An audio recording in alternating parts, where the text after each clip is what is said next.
D'abord, on va feuilleter un petit peu les journaux quotidiens nationaux français avec cette mise en garde du Parisien aujourd'hui en France. Attention, les fraudes à la carte bancaire explosent. Alors on parle là des vols de coordonnées bancaires.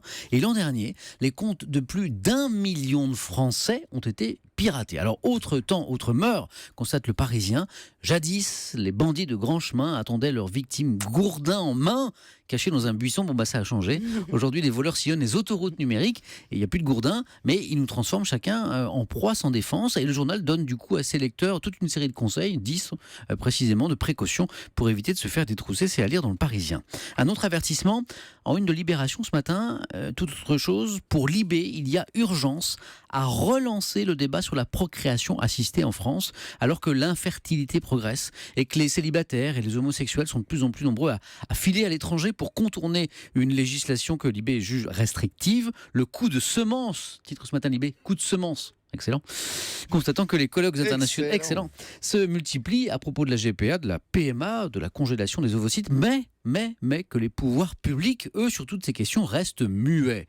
Silence des politiques encore, selon Libération, à propos de la pollution atmosphérique qui a conduit, vous le savez, on en parlait à l'instant, à la mise en place de la circulation alternée en région parisienne. Silence de Ségolène Royal, la ministre de l'Environnement. Silence de la ministre de la Santé, Marisol Touraine. Silence encore ces derniers jours du ministre de l'Agriculture, qui est également concerné, Stéphane Le Foll. Tous ensemble, titre du journal, tous, T-O-U-2-S-E, bien sûr, jeu de mots. Même constat de la Croix ce matin. Occupé à la politique, politicaillerie, la Oui. cuisine. Oh oui.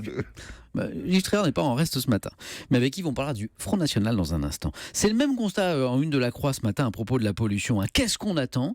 C'est la une du journal qui constate que de nombreuses pollutions existent pourtant, mais de nombreuses solutions, pas de pollution. De nombreuses solutions existent pourtant, mais voilà, elles exigent tout à la fois un volontarisme politique et l'engagement de chaque citoyen. Et la Croix explique qu'en matière de pollution, eh bien, c'est de sur-mesure dont nous avons besoin. À chaque territoire, ses problèmes spécifiques et donc ses solutions. Tenez, dans cette vallée de Haute-Savoie, eh bien, la pollution pourra venir essentiellement des feux de cheminée, par exemple, alors qu'à Paris, par exemple, eh bien, c'est le trafic routier qui est là responsable de 58% des émissions de particules. Rappelons ce matin que la pollution atmosphérique fait perdre 15 mois d'espérance de vie, c'est énorme. En France, dans les villes de plus de 100 000 habitants, les solutions existent, on le voit, ne manque maintenant plus que le courage politique, également la prise de conscience citoyenne de chacun.